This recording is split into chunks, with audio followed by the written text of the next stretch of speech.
Уважаемые друзья, идем дальше.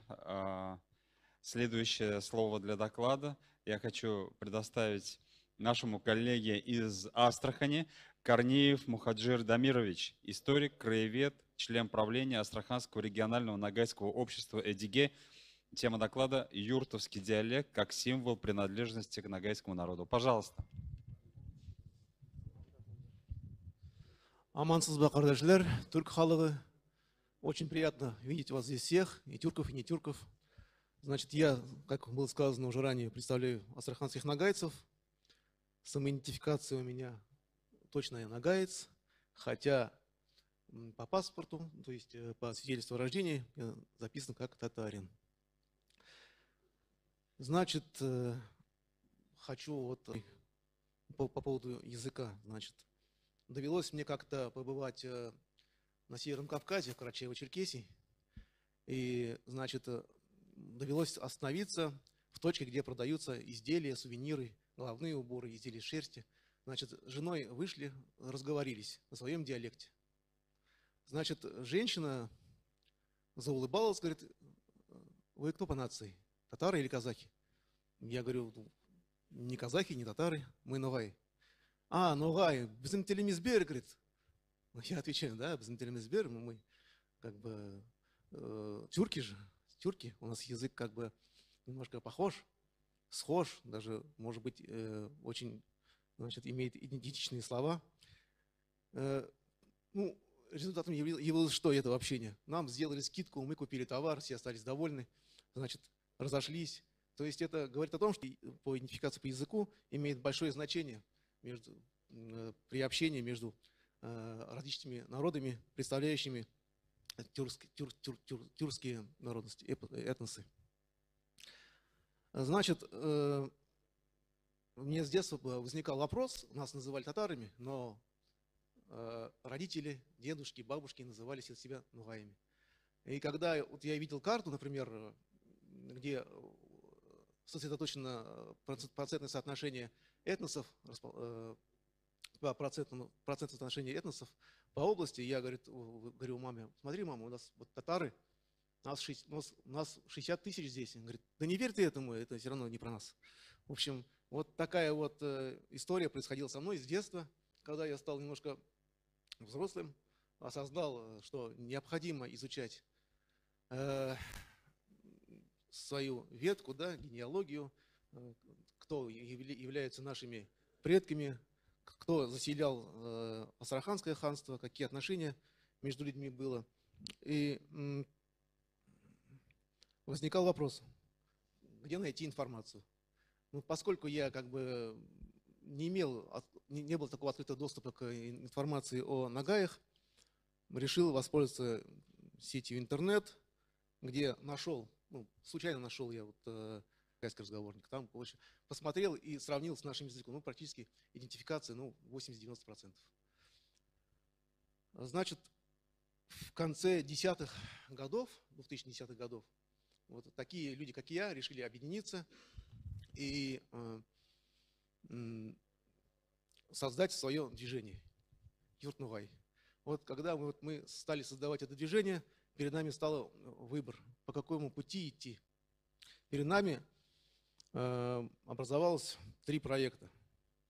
Татарский проект, где юртовцы – это татары, никакого диалекта не существует, говорят на татарском языке, как в быту, так и официально. Но это не является верным. У нас отдельный язык, он как бы диалект ногайского языка, он имеет свои характеристики. И поэтому этот проект был нами отвергнут. Второй проект. Бенефициарами его является часть этноэлит Республики Казахстан, который заявляет, что ногай – это часть казахов. Вместе с каракалпаками нагаи и казахи составляют единый некий народ Ноғайлы. Адептами этой концепции также явились некоторые нагайцы. Согласно этой концепции, юртовцы тоже принадлежат к татарской нации. Поэтому этот проект тоже нами отвергнут. Остался единственно верный путь, по которому мы должны которому мы должны следовать. Это возрождение ногайской идентичности юртовцев через признание своего диалекта на официальном уровне, возврат к исторической справедливости, по восстановлению материальной, духовной, культурных ценностей субэтноса. За относительно короткое время нами было созданы буклеты, брошюры, идет работа по составлению словаря на юртовско-ногайском языке, ведется работа по нормализации этого языка.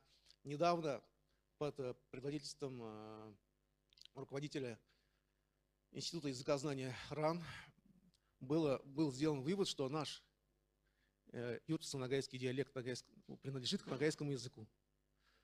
И это как бы ставит жирную точку.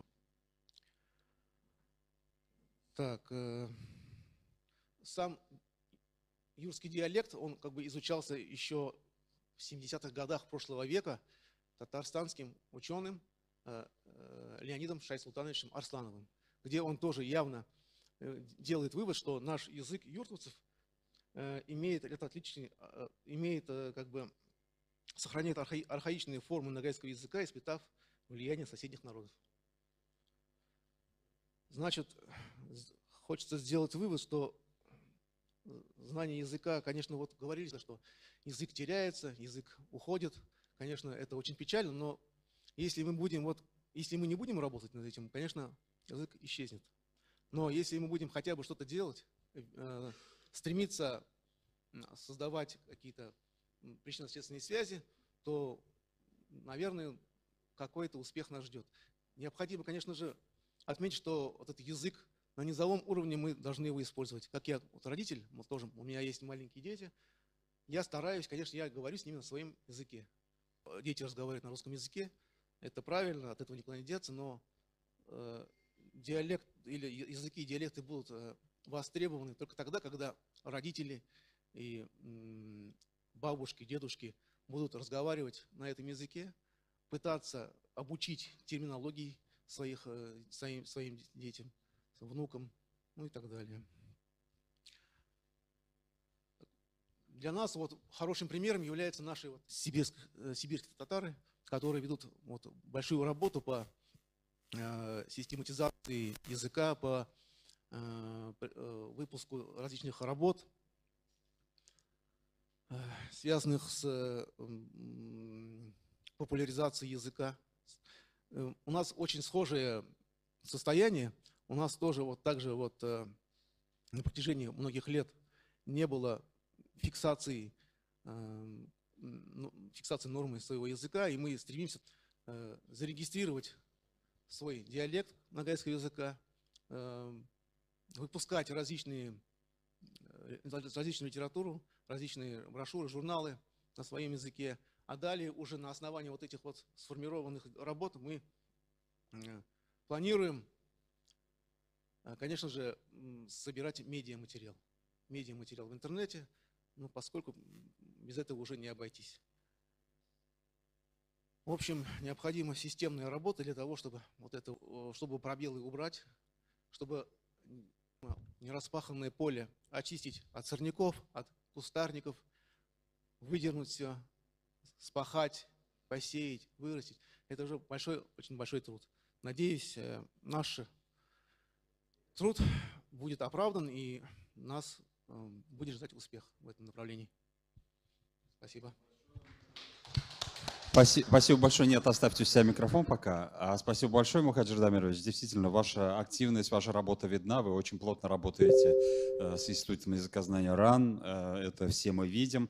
Спасибо большое. Я знаю, что буквально, я так понял, 2 года назад, что ли, проходил даже международный диктант на юртовском диалекте, да? Да, конечно, мы проводим систематически такие работы. Мы проводим диктанты, как на юртовско-диалектском диалекте, так и наши коллеги также на карагашском диалекте проводят диктанты. Ну, есть потребность в изучении языка, есть потребность со стороны населения изучать этот язык, фиксировать его, разговаривать на нем, писать на нем. Даже есть люди, которые хотят писать на нем, потому что нормы пока нет, и этого мы пока не можем сделать.